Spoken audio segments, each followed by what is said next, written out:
The opinions expressed in the following are those of its participants and do not necessarily reflect those of the producers and the Six Talk Podcast Network. Also, the following contains mature material and mild language, which may not be suitable for all audiences. Discretion is advised. Well, it's been a little while since we've done a regular episode of the Roundtable. So there's three of us around tonight for this Sunday evening, March the 2nd, 2025. March 2nd is also the anniversary of the first taping of this podcast, which happened in 2006. So this is the 19th anniversary of the original episode. So I thought now's a good time to give a regular episode a go. So unfortunately, James Austin's not available, but Mike Nicolas here at 6 points. Kevin Ng, Mohamed Sharmarke, happy anniversary, guys. Happy anniversary. Happy anniversary. So is this the anniversary of the 2.0 or is it the anniversary of the whole thing? It's the whole thing. March 2nd, 2006, Neil, James, and I sat in a classroom at York University's Bethune College, and we just hit the record button and talked about a couple of different topics there. It was in the shadow of their anime club's shows. They were nice enough to let me use some space there to record the episode. And we tested out. We did a test run of 3 episodes at the time through March, and then we took a hiatus and then came back fully in the fall. And the original 3 episodes, actually, truth be told, the entire run of the original version of this show is in the feeds. So if you're seeing this on YouTube, or listening to this on YouTube, or listening to this through any other means, you can hear all the early episodes of this podcast and see where we thought the industry was at the time. And I think we'll have plenty of time to reflect on all that's happened over the 19 years. And yeah, I'll acknowledge now, yes, we haven't podcasted or done anything continuously over those 19 years, or we haven't been continuous. We've had a big what is it? A pod fade. I guess the term is pod fade, or at times, a pod fade that lasted, the better part of 8-9 years, I guess, within all of that. So that's just the reality. But it's still good to be, to do this still 19 years later. And we're trying to expand the whole brand, whatever else we can do with it, right? It's just 19 years later, time is not always on our side. As I just mentioned, James isn't here tonight. Tax season is upon us, and he'll be without a doubt busy with that in his regular line. Amy's not here, as you probably now guessed. So, she's working in the morning. So are you, Mo. We're also taping this March 2nd, 2025. This is Oscar night. So the Oscars are running as we're going as well. Anything already caught your attention there, Mo? I mean, I think Anno is winning more awards than expected, but it's nice to know that it's still an ongoing thing that happens from time to time. Mm-hmm. How's Conan doing? He's doing good. Above average, Conan. right? Exactly, Above average for an Oscar host so far. Yeah, at least, although that all said, there's always been issues with that in recent years. So maybe he's in a good spot. And then, we'll see what happens. Anything already caught your attention? Best animated, the 2 animated awards have already happened. We were watching that just before we recorded. Well, who won the 2 animated short and feature awards? We had Flow, the one this year, beating out Disney and Pixar. So no Inside Out 2. It's good. It's a nice little cat movie. Well, we'll talk about the theater in just a couple minutes anyway, because we all know why we're here. It's sort of on the docket, but I know when we talk about it in a bit, we'll take on a bunch of different angles. So we'll get to that in a sec. Mo, did you hear last episode? Did you hear our space heater? Unfortunately, I did not. Sorry. Okay. Yeah, actually, we'll talk a little bit more about the future direction of the Anime Roundtable in a bit. Okay. In it, we talked about the manager of Anno and his thoughts on J-pop. I do want to, and I'm going to leave this question. You listen to this when you get the chance, Mo. I get it's busy. I do want to at least follow up with Kevin. Leave one last thought for Kevin and see what he believes, and then we'll revisit it again. I know that. Okay, so here's where I want to go with this one, Kevin. Do you think Chigira is maybe of the mindset that of a typical mindset that really holds skepticism towards Japanese anime fandom as a whole? Because for a long time he's held like a lot of Japanese would hold, it's a stigma to still be an anime fan. For as much as we think it's changing, some mindsets don't change. And does Chigira hold that? So by extension, I will say yes or no.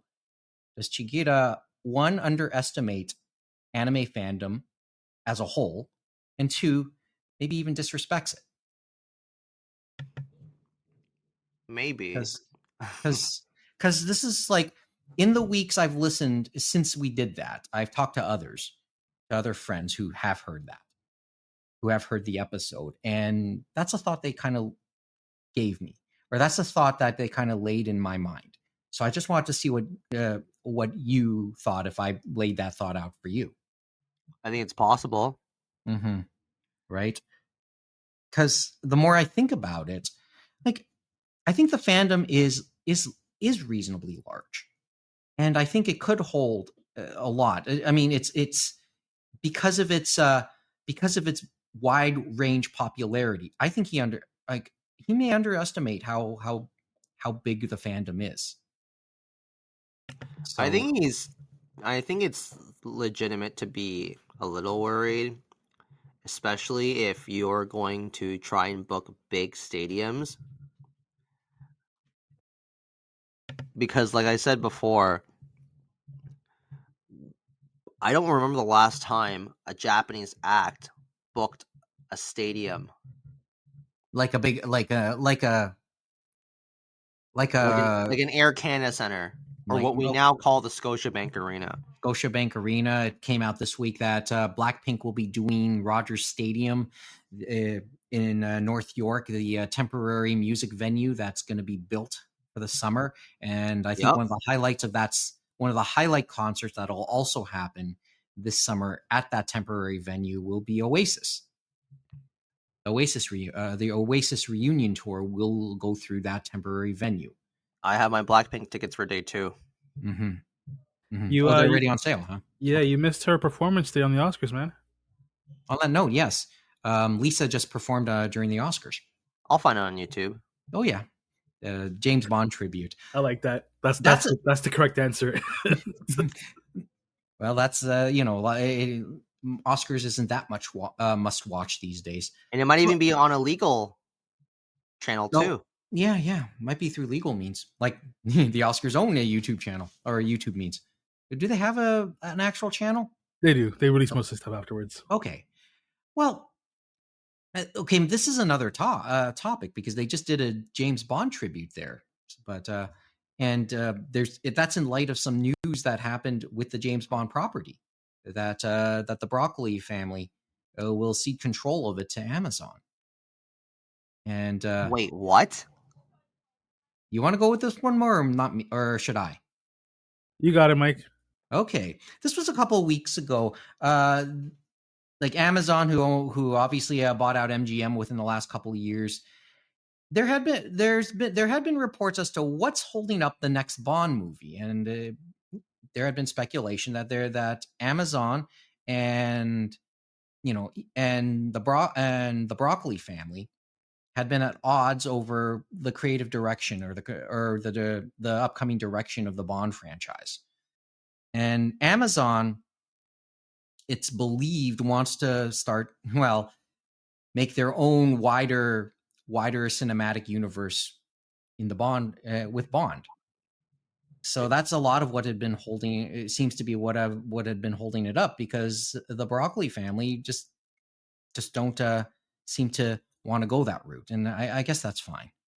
So, but in the last couple weeks, there's been an agreement where the Broccoli family will, give creative control to Amazon over the future of the Bond franchise. So they're gonna have no input anymore. Not as much, not nearly as much, right? Well, that's disappointing. It's interesting. It's interesting because now I guess Amazon wants its MCU or DCU or Star Wars or even Star Trek. Well, just its own universe. No, I was being sarcastic there, Mike. What DCU? I know. It's coming. It's going to happen at some point, But wake me up when they pull off a successful universe. It might happen this summer, man. You never know. But that's sort of where. But I'll believe it when I see it. But my point. I say that as having no stake in it. By the way. Yeah, neither do I. I mean, I get it with James Bond. It's a thing for people. Maybe I stopped being into it myself. Damn, Mick Jagger's still alive? Well, it's not over the news yet, is it? No, he's on stage presenting something. I just forgot. Mo's watching this through the corner there. Anyway. Damn, Elton's alive too? Man, these people are... What's going on, man? Come on. Well, you'd be surprised. What, are you wishing that they were dead or what? No, it's like in your mind when you forget people are still alive. Like, I forgot Gene Hackman was still alive. And then, he wasn't. And then he wasn't. Yeah, this week. Rest in peace. That was a terrible death. I did catch that on the news. Yes, yeah. We'll hear more about that in the coming weeks. Very mysterious. Yeah, that too. It's just odd, if not totally suspicious. It's just an odd death. So we got to, can't wait to hear the further details if they're forthcoming. It's very Sherman family style of mystery murder. You ever figure that one out? No, that's ongoing, dude. Next documentary. Oh no, that's dead in the water. They're never gonna figure that out. No, don't worry. When Ford becomes mayor of Toronto, he'll figure it out. He already is. Okay. So let's get. You want to get to? Kind of is in a way. If you're talking about Doug. Well, yeah, no. Well, he loves the control, and he kept it this week. Sad, fucking sad. Okay. So stupid province. We're stupid people. Well, we're living in trouble in some rough interesting times. Maybe it's rough. It's rough, Mike. Don't sugarcoat it, Mike. It's rough times right now. So is it though? Yeah. Yeah. Anyways. When we have governments who just want to profit off of the poor.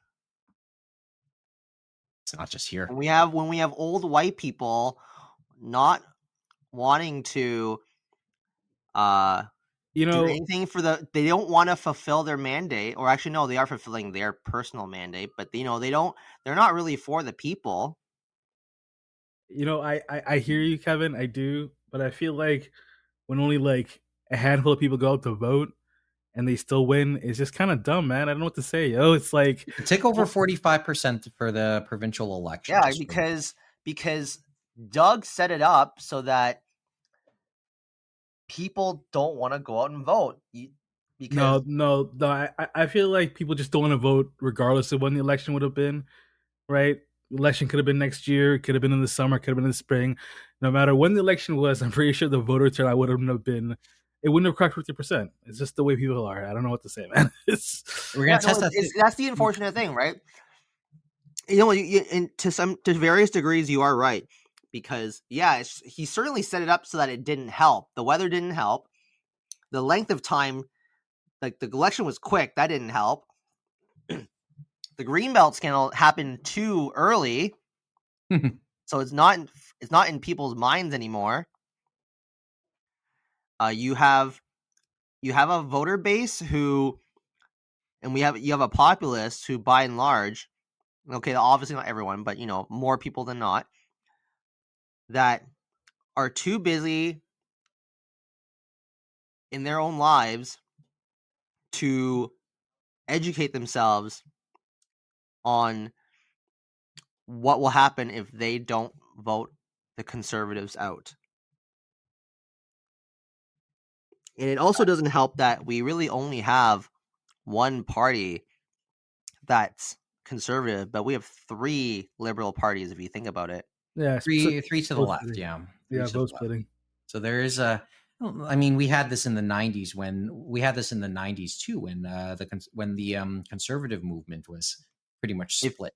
And that's if we had proportional representation, it would have looked very different. You know what's funny about that? It would have been a minority government. It's so true, and I feel like at some point in time we're gonna get past this first past the post type system, but until then it's gonna be stuck the way it is, because like the conservatives are never gonna change this, and if the liberals get into power, I mean, I don't know, they might not want to change it either. The NDP certainly don't want to change it. I mean, look at the outcome of this week's election, right? Well, to my knowledge, the NDP are actually wanting to change it. That's all show. I mean, they say they want it, but then look at the election results. All we can do is believe what they say. But yes, you could say that they wouldn't really win anyway, unfortunately. I mean, they would still be the opposition party, right? They are still technically official opposition right now. Yeah, they are. Anyway. But yeah, that's where we are. But at least we're not down south. Oh, let's not go there. We only have so much time tonight. Yeah, okay. All I will say is at least we are not down south. I feel bad for all the non-rich, non-white.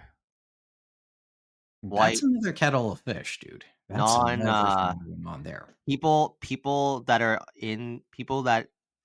a part of the LGBTQ community. I feel for them, man. Yeah, I get it. All right. Women that want abortions. It's raw. That's fair. All right.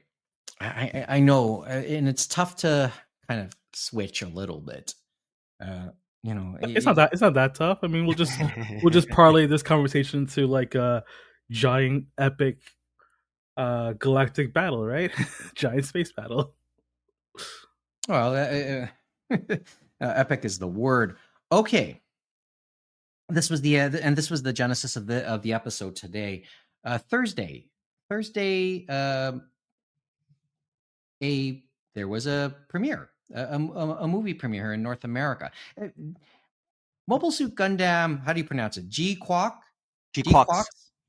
Wait, how do you pronounce it? GQuuux is how they pronounce it. Yeah, okay, but so can we just officially call it Gundam GQ? Would that not be easier? Well, it looks good. That's GQuuux. Yeah. GQuuux Beginning premiered in North American theaters on Thursday. It's been out for a little bit in Japan. It's done well. We all the 3 of us have seen it. We took some time to watch it in the last couple days. And I think we're going to all approach this from different angles. I know that, because from my end, I was like, I'll be quite honest. I was never really into Gundam. I think you can tell over 19 years since it hardly ever came up in conversations. But having watched it, I have some thoughts. I have some thoughts. This for many different reasons. For probably approaching this from another angle. Kevin, Mo, okay, where do you want to start with this? Where do we want to start with with this. And truth be told, this is when you watch this movie, it serves basically as the pilot for the next Gundam series, right? That's Yeah, pretty basically much. what It's it like does. it's like the opening episode for the series in the spring. Mm-hmm. And I thought it was a nice setup, to be honest. I enjoyed it. Yeah. Okay, so who wants to give their initial thoughts on the movie, and then we'll see where we go from here. Kevin? I mean, well, I think we should at least describe briefly okay, what GQ or GQuuux is all about. Go for it. I can hit that if you want. So it's like we're in the Universal Central Timeline, which is cool, but it's an alternate reality. One where Amuro never got the Gundam. Where Amuro does, for so far as we know, Amuro doesn't exist. True. And Char got that Gundam and then made it into the Red Gundam early, and then did the whole new type situation. And the 1 year war still played out kind of different, I guess. But then the whole crux of the show is he disappears, and then you got our main protagonist to show up 90 minutes to the movie. Well, I mean, the new protagonist shows up halfway through, right? True. Yeah. I mean, Kevin, you want to say something? Your take? You want to add something to that? And basically, I wouldn't say we get sent to the future, but the crux will be 5 years later into this alternate reality. It basically time skips, and then yes, we see a brand new cast of characters, and they come into contact with the new RX-79, the new red RX-79, as well as whatever that new one's called. The new white base? Is that what it's called? I mean, I think they call it something else, but yeah, they took over the white base as well, painted it green, right? I'm not knowledgeable enough on that to comment on that, but it's the ship they used to launch the Gundams from. Oh, okay. That. Yeah, you're right. But basically, you have that other new Gundam, whose name I don't recall right now. It's the GQ, Gundam GQ. Is that actually what they call it? I mean, wait, hold on, which one are we talking about? Like the one that's not the new RX-79. Not the red, but the new white one? Yeah. Oh yeah, the one that's introduced that comes out later on, because I get it. The one that comes out that's introduced in the second half. The new model that's introduced in the second half, meant for the ace pilot, but, and spoiler alert, right? It doesn't go that way, right? Is that what you're referring to? Our protagonists encounter these new Gundams, and we get a situation where we get like these new kind of Gundam fights that happen in space, that happen illegally, and the remnants of Zeon. Well, I shouldn't say the remnants, but the people of Zeon do find out. They do realize that now that they lost the Gundam, because the girl. Well, I guess okay. We're gonna go into spoiler territory. So if you have not watched, but like, if you have not watched Gundam, you can stop for a bit. But basically, kind of like with Amuro, this girl just takes over the Gundam, and now it gets interesting. Yeah. Okay, Mo, where do you want to go? It's just, there isn't. I guess that's the crux of the story, right? And then the original Red Gundam kind of pops up again, but not sure. And that's piloted, but by a mysterious character too, right? And that's that's essentially much of the pilot. Hey, Mo is right. That new Gundam is just called the GQuuux. Oh, it is the new one is the Quuuux? Okay. Yeah, because the red one is the red RX-79. Mm-hmm. So there's the GQuuux. There you go. So that's sort of it, and that's sort of the upshot of this story. It basically how do you put this? Mo, you kind of I think said it best. They Star Trekked it in many ways. Yeah. Right. And when he and I didn't know what you were getting at the time, but after the movie, I sort of and I looked it up because, as I said, my Gundam knowledge isn't the greatest at all. They kind of clean slated themselves and gave themselves something else to work with, and it's an intriguing line. And the way it was executed, I thought was really, really interesting because this was like a 2-studio thing, right? This was a joint production in many respects. Yeah, so Sunrise and Kara are involved. Yeah, and it gets real interesting because yes, when you talk Kara, you talk Hideki Anno, and lo and behold, he's behind the series. He's a big force behind this upcoming series. Mm-hmm. So while he's not the director, he is one of the storyboard creators, and he was one of the people who adapted the script. The director is Kazuya Tsurumaki. To my knowledge, if I'm not mistaken, Tsurumaki is a protege of Anno, and you can kind of see it through like the shots of the ammo being used up. That's like a very Evangelion scene that you see. Yeah, this is like, it kind of starts to fuse a lot of those Evangelion elements into Gundam. Even when Char takes over the RX-79 and it kind of mutates into what it looks like, it looks very like an Eva.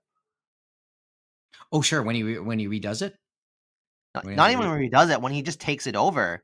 Oh, the way it lights up and stuff, and like the way that the head looks, like that screamed to me like the head of an Evangelion. Yeah, and it looked like it was literally about to scream too. Didn't it? The eyes and everything were very something. So, but it was, I found it really interesting because the movie was just clearly a tale of two halves for me, right?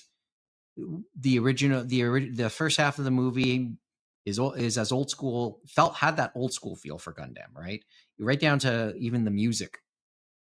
Yes, very conscious decision of them to do it that way, to go back to the style of 0079.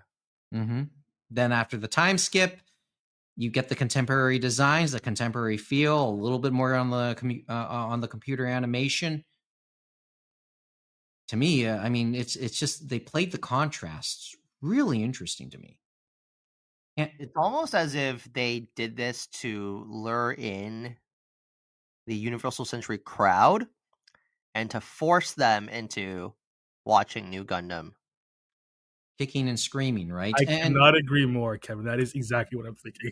Well, I mean, there's been this discussion over the last number of years about where Gundam's appeal has been in the more recent run of series. Its appeal is less old school, had become less old school over time, and it's become a little bit more across the board. Other demographics had managed to get into it, right? Well, the approach that Bandai and Sunrise take with Gundam nowadays is that the TV series are always going to be for the modern audience. And then whenever they do make Universal Century content for the diehards and the old fans, those are usually regulated to movies or OVA series. And that's sort of what happened here. So that I guess that sort of leads me to my next thought, which is, how should old school fans feel about this? Because I perceived it as more of a, well, they're kicking and screaming into the way contemporary mech shows have been, or at least the way they had been over the last 30 years, certainly with the EVA era. how should they feel about this? Because I'm wondering if they feel this is somewhat blasphemous, but is this just is this sort of, well, okay, it's always this has always been the way the demographic has kind of divided itself, and maybe this is just a shout out to that, where while we take on this new slate. So I'm just wondering how they should feel about this, or it's just it's kind of a, you know, it's sort of a, not necessarily a lost cause, but it's already been this way for some time. Maybe they should feel a bit thrown off. And so I don't claim to be like a huge Gundam fan. I do enjoy the franchise as a whole. I started watching alternate century works. You know, I started with Gundam Wing and Gundam Seed. Which is another alternate, right? But I had gone back to UC partly through OG Gundam, but predominantly through the Mobile Suit Gundam The Origin manga. And now I'm getting lost, right? Which is Yoshikazu Yasuhiko's manga adaptation of Mobile Suit Gundam, and Yasuhiko was one of the chief creators behind Mobile Suit Gundam as well, alongside Yoshiyuki Tomino. Okay. But some people will say that it was Yasuhiko was one of the main reasons why Gundam turned out just fine. Also, at the time, Tomino had a leash at the time. Now he doesn't. So, because you look at Gundam, what was that one? What was one of the last one he directed? I don't remember the name off the top of my head. Was it Gundam Age? It was either Gundam Age or Gundam. Oh, I don't think it was Age. I'm blanking out right now, but I think it was Reconquista and G. I think it was the last one he directed, actually. So, okay. And you look at how chaotic Reconquista turned out. I'll be honest, like I just never kept up. So it's really just a matter of, when you have someone else that's also providing input, sometimes that's a good thing. So the fresh look. In one way or another. Can I start to draw a comparison, just in terms of names? Yeah, do it. Okay. Well, just to further your Star Trek analogy, your Star Trek metaphor, Mo. Has Hideki Anno J.J. Abrams Gundam? Has he just played a J.J. Abrams? Because that's sort of what J.J. Abrams did with Star Trek, right? Kind of giving this alternate timeline, almost very, very directly away from the timeline that the most diehards have grown to love. But now he's like, by doing this, he's given new possibilities, and that's probably where it'll get really interesting, right? So, the way I see it, the way I see it, Kara essentially Rian Johnsoned this series. Rian Johnson. By Rian Johnson, I mean Star Wars Episode 8. Okay, like probably took it for a loop, essentially. Because I always agreed with Zach Bergey's take on Episode 8, where the way they did Episode 8 was, spoiler alert, for those who didn't watch Episode 8. Like me, but go ahead. Episode 8 was intended to kill off Luke Skywalker. So the clean slate happening in another way. And I believe if this was the reason why Mark Hamill was Mark Hamill, right? Mm-hmm. I think that was the only reason why Mark Hamill was willing to come back as well. Just Because so it that meant it would kill off Luke Skywalker. basically he would come back for the final time. He knew it would be for the final time. Yes. Right. And what I remember Zach saying in an episode of ANN Cast was that the way he interpreted it, it was them telling the old fan base, like the longtime Star Wars fans, that it's time to move on. It's time to try something new. It's time to pass off Star Wars to the next generation. It's time to stop holding on to the past. In some ways, we're saying these lines now. I mean, it seemed appropriate that we talked to James Bond in the last couple minutes. And a lot of Star Wars fans will not agree with that. They're probably hurt. Oh well. They think it's shit. A lot of them do. And they're entitled to that opinion. They're entitled to that opinion, but this is, how much do you want to hold on? Granted, right? You could make the argument that maybe the fans are right because, episode 9, they were justified because Disney pussied out and went back to trying to resolve all these plot holes with little success, and the end result was not very satisfying. Could be right. So, could be right. So it really depends on who you talk to. But as a pure casual Star Wars watcher, I can't claim to be a fan, but as a person who watched Star Wars casually at the time, I was like, hey, I'm down for something new. You know, if I want old Star Wars, I'll just go back to old Star Wars. But I won't deny that Disney has kind of messed things up. Messed things up. Yes. Kind of like what we think Amazon could do. Yes. Kind of like what Warner Discovery is doing really well right now to DC. Yes.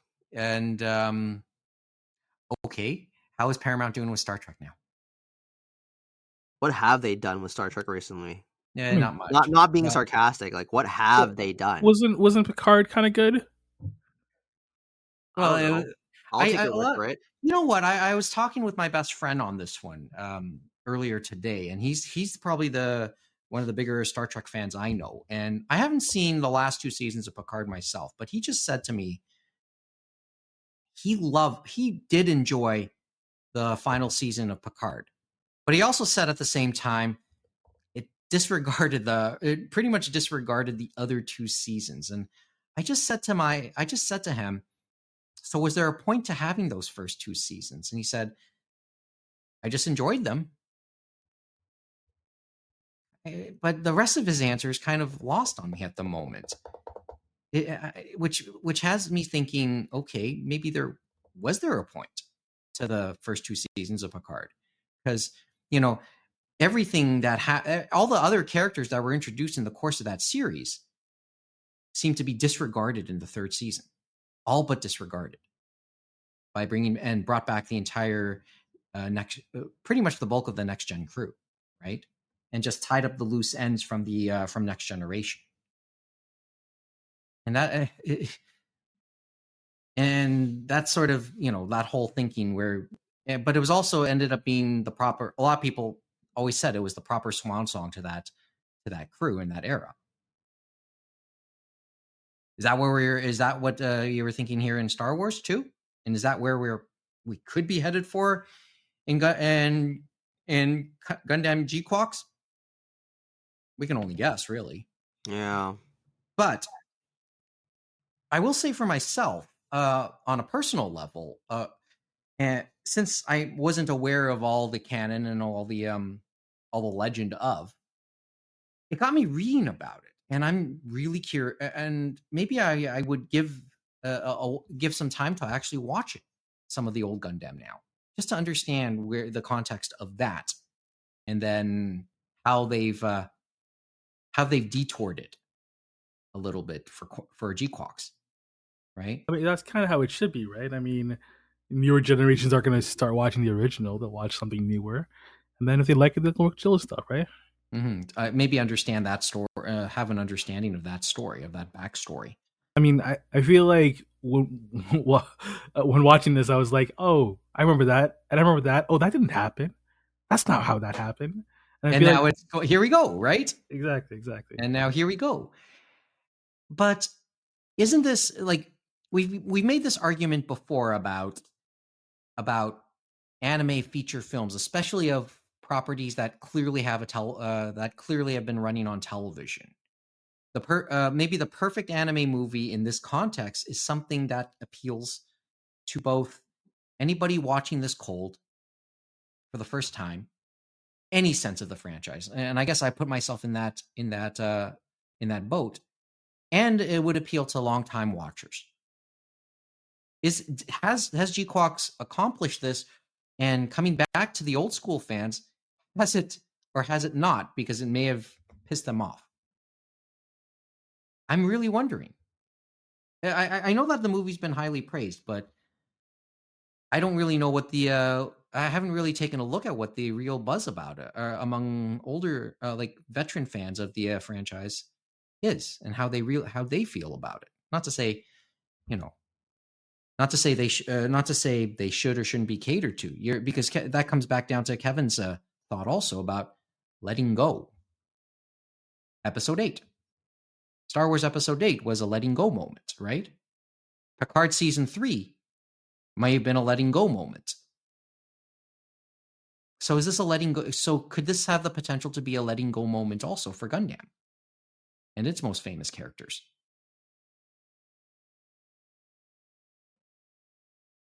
Or it's too early to say because this is just the pilot, right? Yeah, because the TV series is going to start next month. Mm-hmm.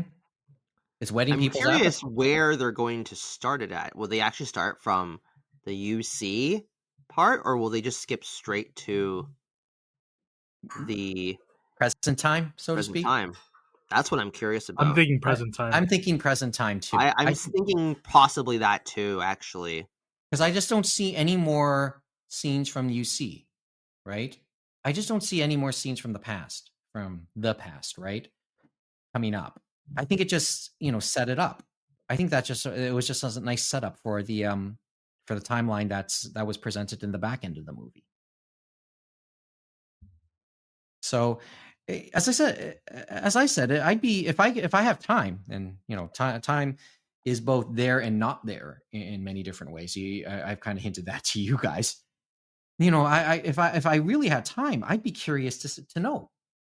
By the way, who has the rights to the series? What streaming service does have the rights? Is it a Crunchyroll thing for sure at this stage? We don't know yet. To be determined. Well, you keep in mind, GKids got the distribution rights, but the distribution for this movie was really in the last month, give or take, I think. So this all came together really fast, and I think it's a good thing that it came out, especially if we eventually see a North American release of some sort. As it comes out, logic would dictate that GKids would have also been able to nab the TV show too. You know what? Obviously the one guy who probably would have his hand on that pulse. We should ask James on that one next time too. It's probably worth. Probably we will know more just looking at if we dig a little deeper. But it is late at this stage.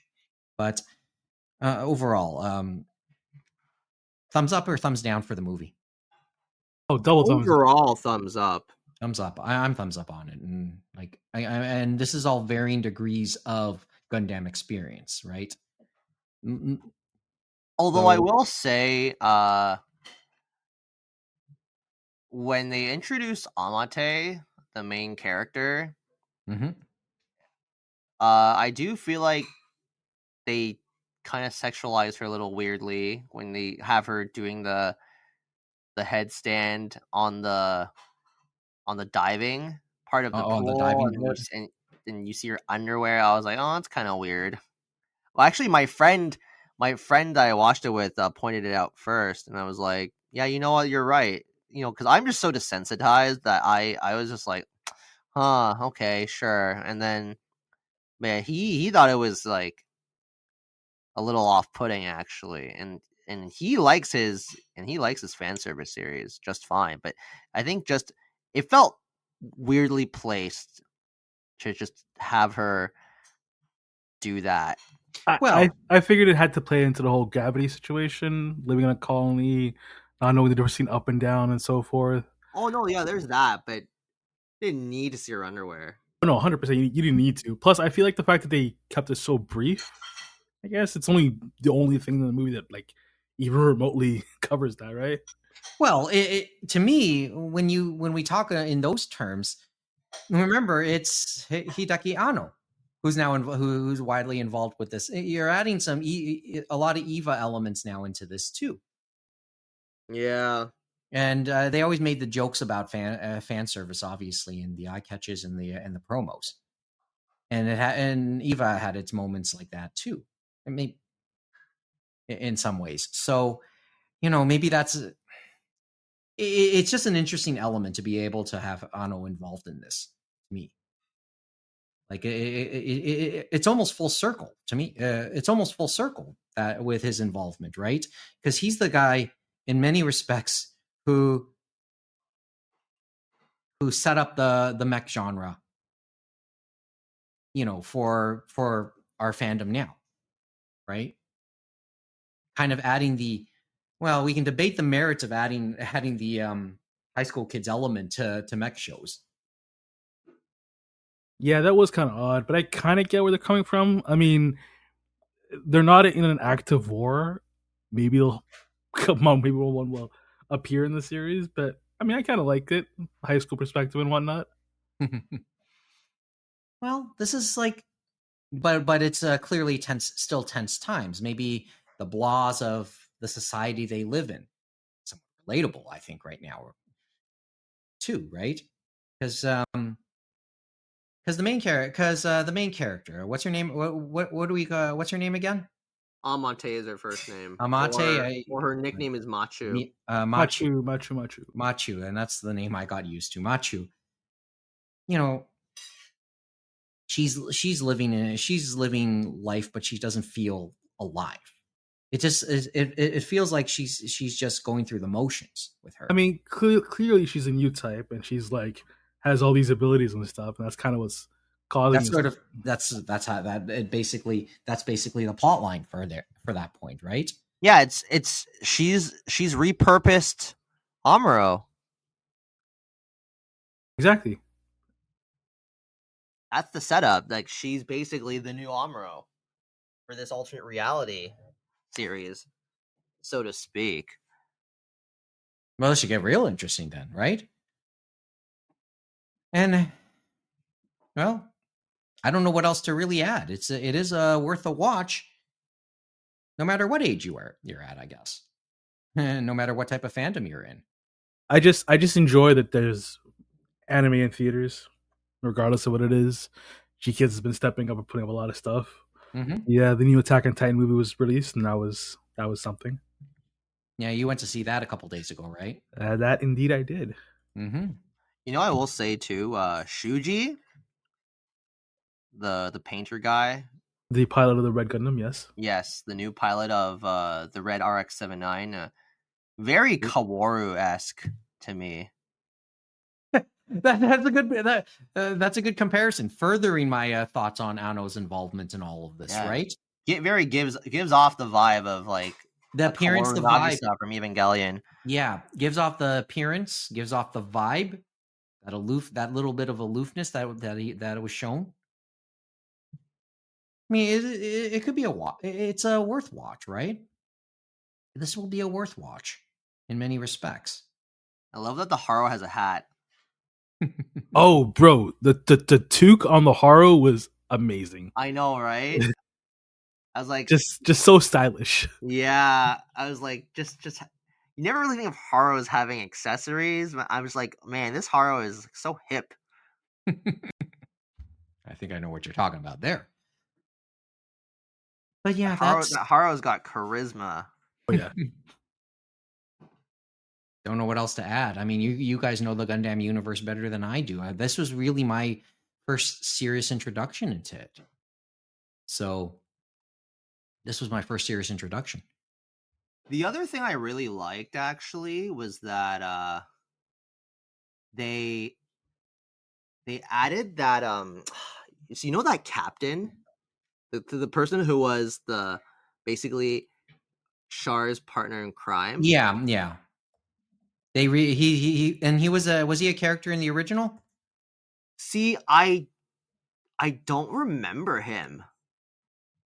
So it could be one of those. Well, they just put in those scenes to set him up to be a main character, right?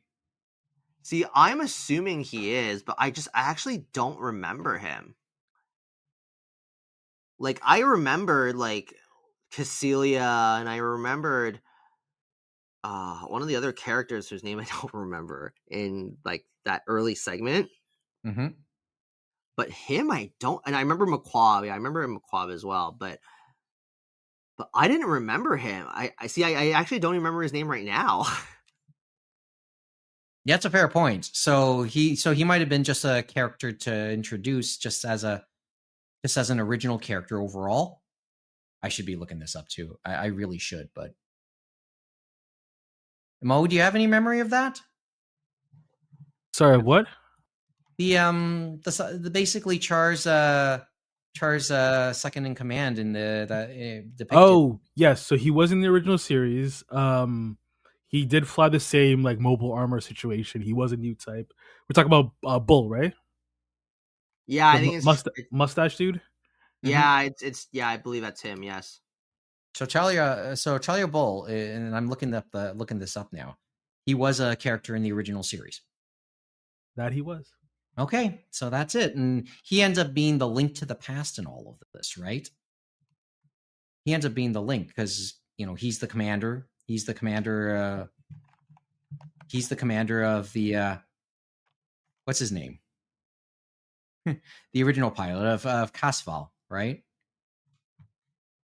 Casval Dakan, who was supposed to be the new. Oh wait, let me just double check these names. Yeah, a veteran of the 1 year disappeared mysteriously after the final battle. Oh, anyway, no, that's Char. Sorry. See, now everything. This tells you how much of a newbie I am to this, but now you have my attention just a little bit. They were recasted too. All those characters. Yeah, that's not old Char. That's not the original voice behind him. Nor is it the original Chalia either. Well, yeah, as I said, shows what I know some days, right? But there it is. So, what Mobile Suit Gundam GQuuuux Beginning is still in theaters for the next couple weeks until the next feature. What's the next feature? What's the next anime feature that's supposed to be in North American theaters? Something about witches being merry. Really? GQ has like a lockdown on this, man. They keep releasing stuff constantly. But we have that 40th anniversary of Oh, that's right, Vampire Hunter D, and they showed a trailer for that in the movie theater. Is that playing at Cineplex, or is that going to be in some of the smaller screens downtown? Well, Cineplex first, and then we'll see. Yeah, they're promoting it. It was part of the previews when we saw it. You saw the preview too, right? They did not preview that at my Cineplex. Okay, well, I did see that preview. So, bop your uncle on that one. World's your oyster. So whatever cliche you want to use, that should be but that'll be forthcoming. I don't know what the date is on that. Do you know off the top of your head, Mo? You keep For which one? Vampire Hunter D, the 40th Oh, anniversary. April 18th, 19th, 20th. It's so weird because like they say it's limited to a couple of days, but they're gonna have it in theaters for weeks. You think so? Yeah, 100%. Well, Colors Within is out of theaters now, right? And then it'll be back in all the mini theaters. Oh yeah, those. Yeah, I get it. Well, there you go. There's a few thoughts. Kind of broken thoughts, I guess, pieced together. Good movie. It was a fantastic movie. Yeah. I think that the balance between the first half and the second half really helps. Oh, I thought it was. I found that all fascinating. Actually, I found that really fascinating. So, there's something there for quite a bit, quite a good cross section of the fandom to watch. 100%. I think it's actually not like it's actually a really good way to like. This is like what the 50th anniversary or 45th anniversary. I mean, Gundam's been going on for a while, but like this is a good way to like introduce a new Gundam series. And I feel like if they do this going forward with every new iteration of the series, where they have this type of movie prequel to boost up hype for a little bit, people might actually really enjoy the series. Might get a bump of viewership. Yeah, if it's able to introduce others to the brand, to the universe, sure. I mean, that's what it's sort of. It has me curious.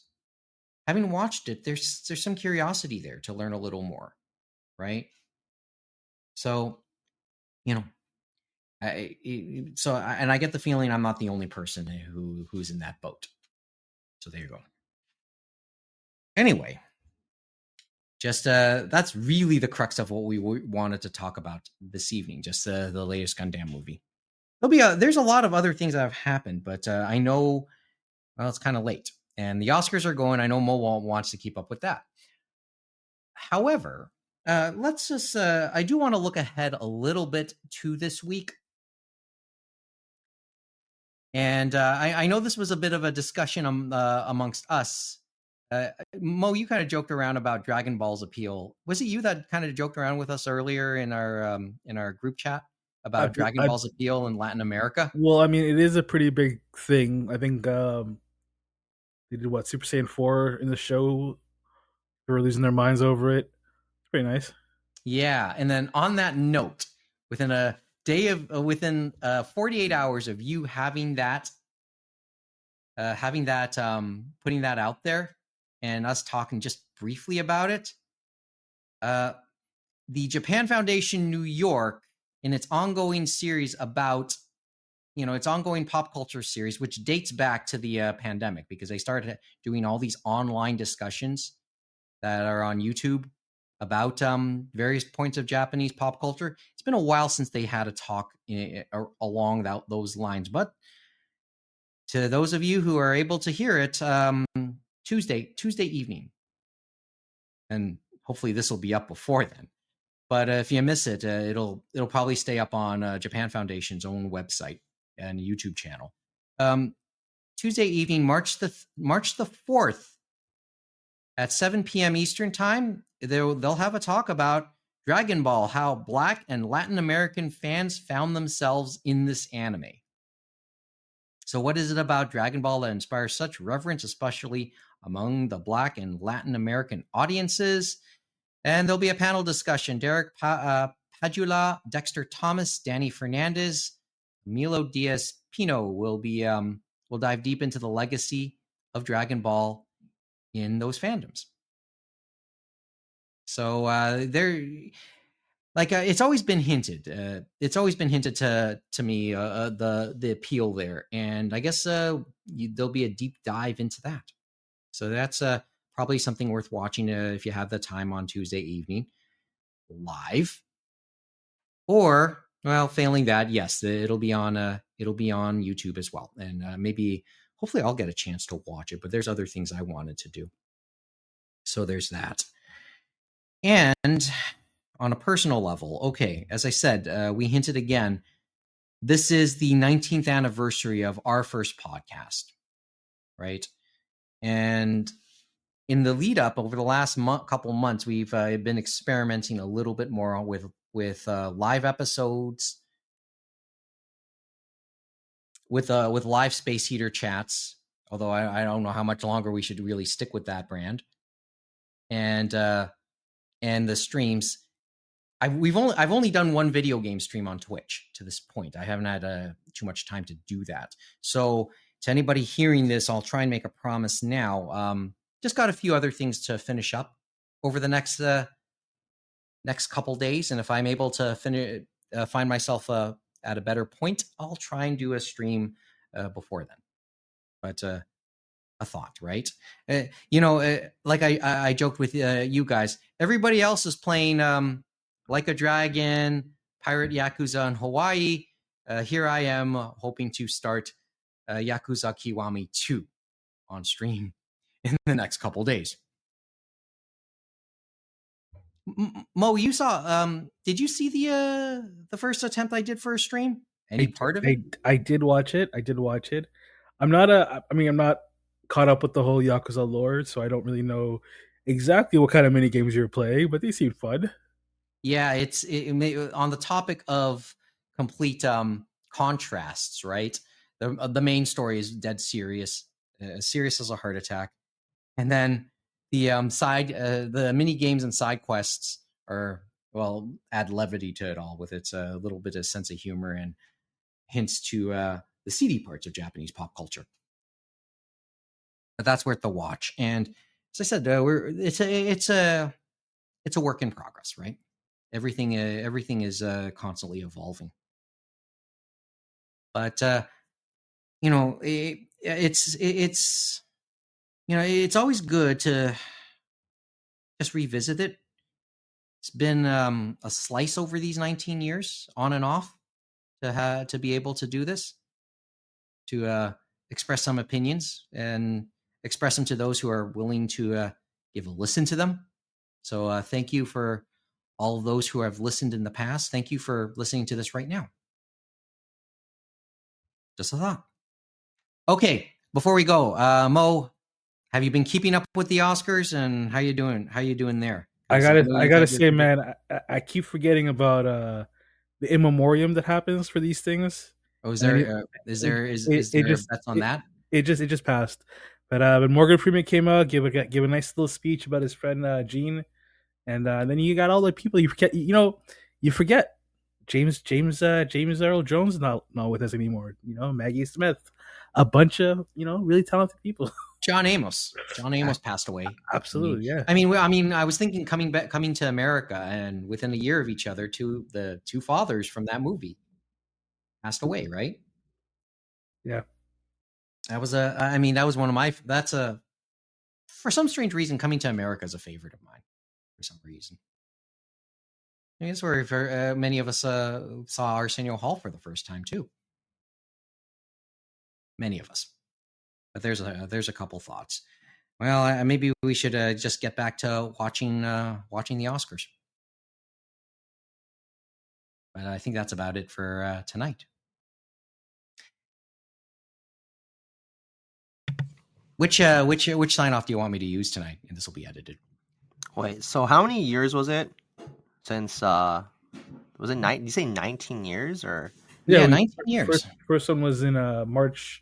On a Thursday, nevertheless. It was a Thursday, 2006. Yep. 2006. What would you guys say is one episode or one instance that you still remember fondly? Oh, I know that off the top of my head. The episode where Adam was going through the back pages, comparing ads to another fellow guest on the podcast. Wait, I'm trying to remember what this was. This wasn't him reading the want ads. It's the wanted ads for sexual services, was it? Yes, it was. It was that one. Yeah, it's the one that culminated with the spit take, isn't it? Oh, it was. It was the spit take episode. I was about to reference that as well. Yeah. Another episode I remember fondly was Neil telling the story about how him and his roommate needed to translate that Eva porn. So then they I think their friends were Simon and Lily. I think. Oh yeah. No, Yeah. Simon and Neil. They were, and they. Oh, They and went that's to, how they all became Neil friends. became best friend. Yeah, and he was best man at their wedding. Yeah, he was best man. And because Lily, they went to Lily's place, and then she translated it for them. Is what I recall. Yeah, good times. I'm like, what a wholesome story. Yeah. Well, we got to. In Neil's case, he's I wish we could. I guess that's one of the bucket list things for the hope. What we could do as this year, as the 20th year goes along. Hopefully, sooner or later, we can get Neil's take on the world. He admits, and the recent conversations I've had with him, he doesn't keep up with the anime world to the same degree now.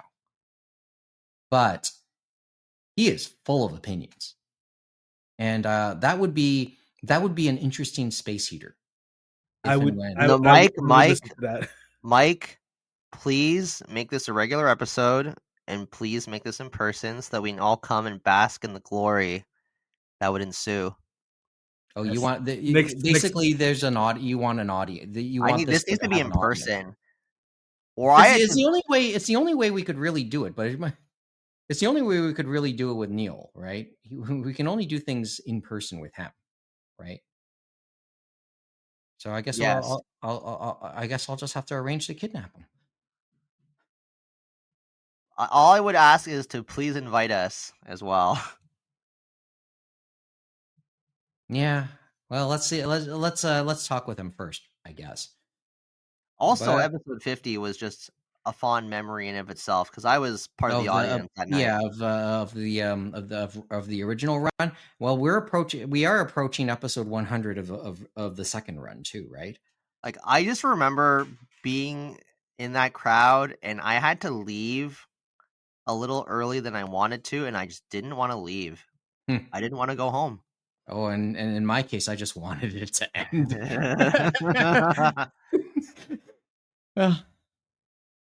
So, but hey, let's get.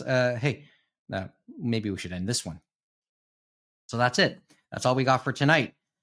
If you're hearing this on YouTube, please give us a thumbs up or leave us your comments down below, or go to animeroundtable.com for all the ways you can reach us. That also includes links to the socials, YouTube, and Twitch accounts, which are now active, really active, and going to be added to shortly. And as for the podcast side, please leave us a review if you can, wherever you get your podcasts, as it would greatly help us. Right, Kevin? Sure is. We would love to hear feedback of any kind. We would love to get any sort of engagement, any constructive criticism. It's always great to hear from our listeners. It really is. Seriously, it really is.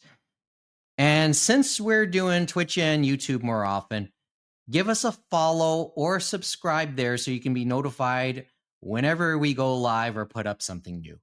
And what are those handles, Mike? Oh, well, animeroundtable.com has the links. Twitch.tv/animeroundtable. And youtube.com/animeroundtable_Canada. Have to put that one out there, right? So yeah, those are the handles. Or as I said, if it's too much to remember, animeroundtable.com got your links. Also, if you have a Spotify account, please check out the Anime Roundtable playlist for a list of music based on the things we've mentioned on this show. Yeah, we'll put up the color songs from before. Oh, I think I added that to the playlist recently. Yes, you did. It's pretty good songs. Yeah, those are good songs. If you find the English versions, let me know. That's it. You could have listened to any anime podcast in the world, but you decide to listen to one of the oldest, and we really do appreciate it. So until next time, thanks for watching, thanks for listening. Good night from Toronto, and join us again for another edition of the Anime Roundtable.